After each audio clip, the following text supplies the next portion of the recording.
ৰাখিবলৈ যাওঁতে তেওঁৰ ওপৰত কি অত্যাচাৰ চলিছে আপোনালোকে দেখা নাই? মই ভাবোঁ দেখিছে, দেখিও নেদেখা বুলিহে মই কম। দেখিছে সত্যস্কন্ধ ভাগৱতত মহামহন্ত প্ৰহ্লাদৰ কাহিনীটিকো কোনে দেখা নাই? কিন্তু মাধৱদেৱ মহাপুৰুষে দুলৰী চন্দ্ৰত এটা শব্দত প্ৰহ্লাদক গোটেই শক্তি আৰু প্ৰহ্লাদক সিদ্ধান্তমূলক সম্বৰ্ধনা দি থৈ গ'ল মাধৱদেৱ মহাপুৰুষে। কি দিলে? দুলৰী চন্দ্ৰ বুলি কলো নহয় মই, কিন্তু খবৰটো লোৱা নাই। আপুনি লোৱাটো প্ৰহ্লাদতকে বেছি শক্তিমন্ত বুলি স্পষ্টীকৰণ আমাৰ প্ৰধান সচিবে সম্পূৰ্ণ গুৰুজনাই কলমৰ যোগেদি কৈ গ'ল। এতিয়া দুইজনা গুৰুৱে আমি এতিয়া লাষ্টত কৈ গ'ল আমাৰ নিৰ্দিষ্ট বক্তাভাৱে যে শ্ৰৱণ কীৰ্তন এই দুটা মহাশক্তিমন্ত সম্পদ।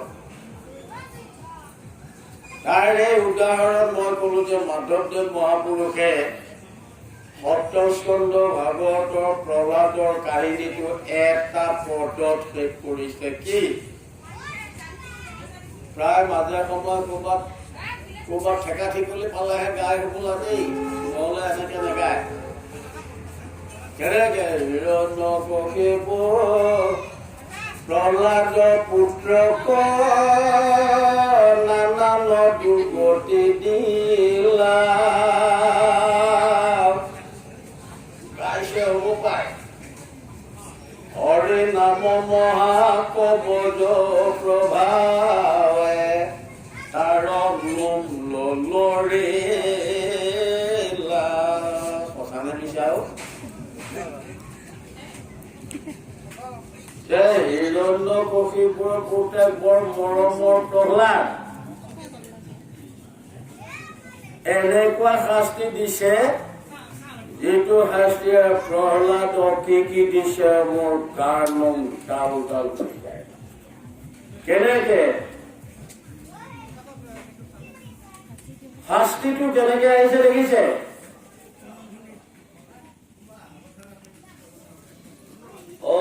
পঢ়াই শুনাই গুৰু দেৱ গৃহকৰ্মে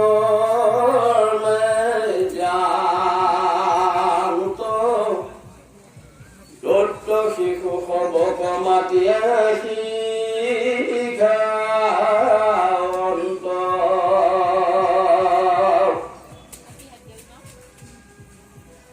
স্কুলত লৌকিক জগতৰ ভাষাৰে ক'বলৈ গ'লে মাক বাপেকৰ ল'ৰা ছোৱালীবিলাকৰ ওপৰত অতি গুৰুত্ব আৰু কৰিব লাগে, কৰিছে, কৰি থাকিব।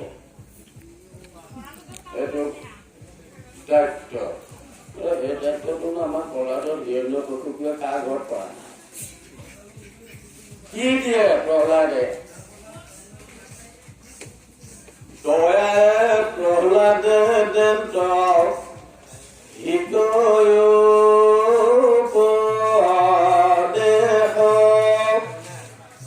শুনিও বাণী দত্ত দানৱ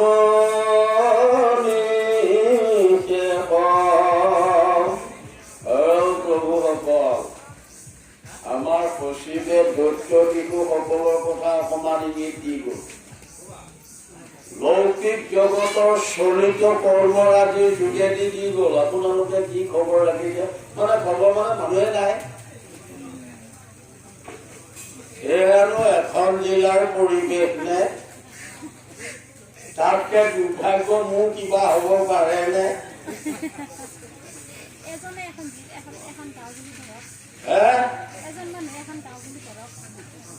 দয়া কৰি দত্ত শব্দৰ অৰ্থ দ্বিতীয় পাঠ।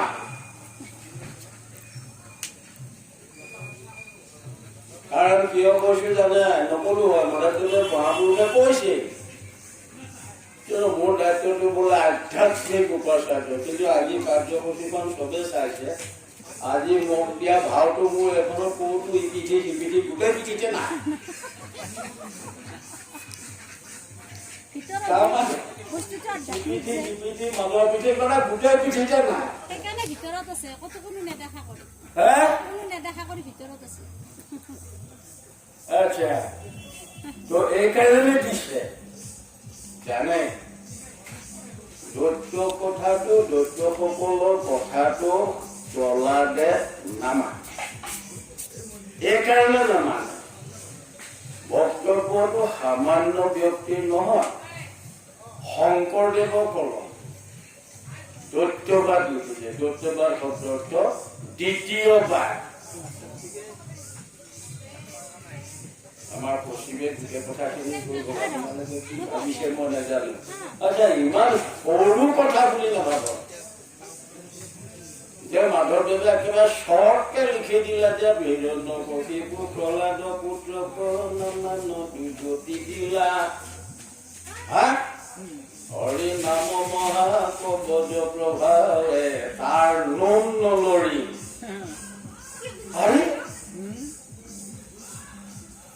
কবচ শব্দ ব্যৱহাৰ হৈছে এইকাৰণে আজি য'ত ত'ত ব্যক্তিসকলে যুদ্ধ কৰিবলৈ গৈছে এজন শত্ৰুৰ লগত যুদ্ধ কৰিবলৈ গৈছে তাৰ কিন্তু গুলিয়ে পিন্ধিব নোৱাৰা ধনুষৰে পুন্ধিব নোৱাৰা যিবিলাক অস্ত্ৰ শস্ত্ৰ কাটিব নোৱাৰা এইবিলাক যিবিলাক ঢাল তৰোৱাল ব্যৱস্থা কৰিছে তাক কবচ বোলা যায় কিছুমান কবচ এখনীয়া কিছুমান কুকুতে থকা মানে মন্ত্ৰপুৰ কবচ তো তেতিয়াহ'লে দেখোন শংকৰদেৱে আমাক ক'লেও কি ক'ব যিহেতু একে কীৰ্তন পুথিভাগৰ শেহৰ ফালে দুটা অধ্যায় লিখিছে নাম লিখিছে ভাগৱত তাৎপৰ্য কিন্তু প্ৰথম ভাগ লিখিছে যে মাধৱ বান্ধৱ উদ্ধাৰা পাপ কৰিব সংসাৰ তাপ যিটো সংসাৰ তাপৰ কাৰণে যিটো ভয়ৰ কাৰণে যি প্ৰহ্লাদ পুত্ৰক হিৰণ্যকশিপু নানান দুৰ্গতি দিলা শব্দটো এটা অধ্যায় সময়টোলৈ চাইছো মানে আলোচনা কৰি কীৰ্তনটো আমি আজি বিদ্যাৰ্থী সমাজত নাই বুলি মানে ল'ৰা ছোৱালীবিলাক যিকেইটা আছে খাল পুৰা কুকুৰা নিশা পুৰা এইকেইটাহে আছে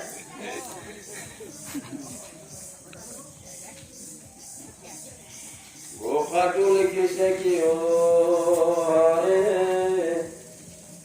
চৰণে লাগো শৰণ মানো প্ৰাৰ্থনা ক্লাছ গালে আজি ছাত্ৰ ছাত্ৰী বন্ধুসকল গোপাল গোবিন্দ ভৱ সিন্ধু মাধৱ মাধৱ এসমৰি নাথ নিন্দ হৰে চৰণে লাগো যুৱকসকল ভক্তিবিলাক যদি ভালকে চাওঁ ভৱ সিন্ধু মানে কি হিন্দু শব্দৰ অৰ্থ সাগৰ আমি সকলোৱে জানো ভৱ মানে পানী নাইকিয়া সাগৰ হিন্দু শব্দৰ সাগৰ সিন্ধু নদীত পানী আছে কিন্তু ভৱ সিন্ধুত পানী নাই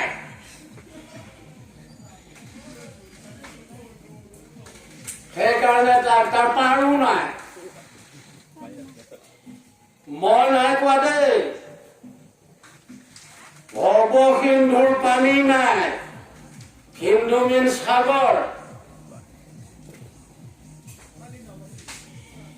তাৰ মানে পানী নাইকিয়া সাগৰ সঁচাকৈ মিছা ভৱ সাগৰ ভৱ মানে নোহোৱা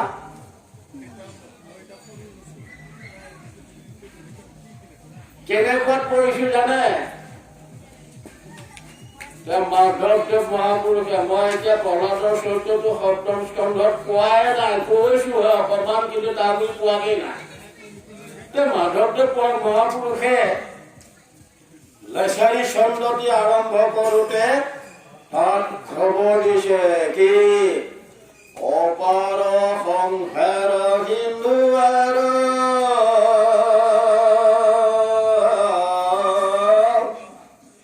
তেতিয়াহ'লে পানী নাইকিয়া সাগৰখনৰ পাৰটো ক'ত আছে সেইটো ইমান খনা নেই ধৈৰ্য বৃক্ষ সহায় আৰু ধৈৰ্য শব্দটোৰ নাম ভৱসাগৰখনৰ পাৰটো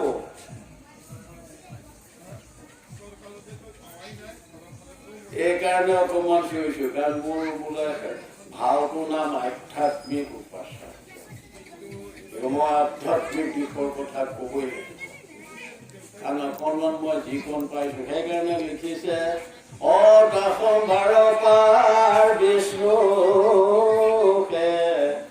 পাৰ স্বৰূপে পাৰ পাৰ তেওঁ পাছৰ কলমত কৈছে তেন্তে তুমি জানা ব্ৰহ্ম পাৰ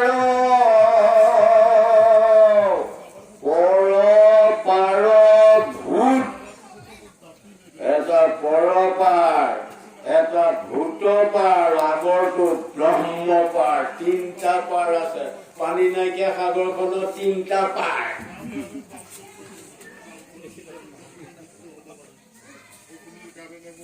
কি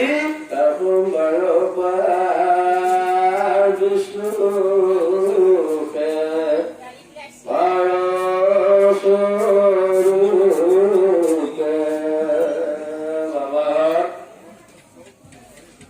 नौजना मन हिंदी कोठा को मुझे मुंह में बिल्कुल निकलता है लेकिन अंदर में कोई है नहीं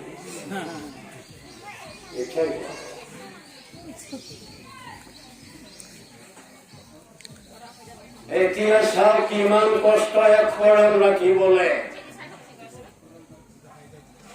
আমি ইয়াত গালো মাধৱদেৱে ক'লে একেবাৰে চমুকে যে হিৰণ্যকশিপু প্ৰহ্লাদ পুত্ৰক নানান দুৰ্গতি দিলা হৰি নাম মহাকল্প ক'ত তিনিটা ঘৰ আছে কবচ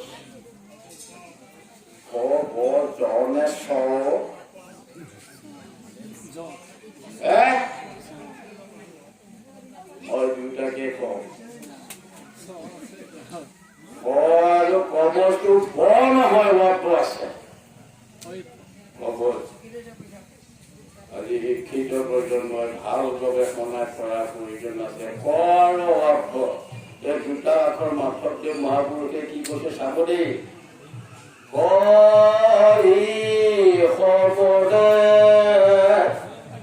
ব্ৰহ্মা বিষ্ণু মহেশ্বৰ প্ৰতি প্ৰতি তিনিৰ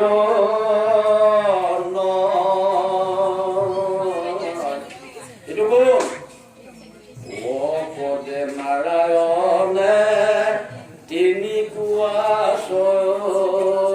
চান্দি এই হেতুকে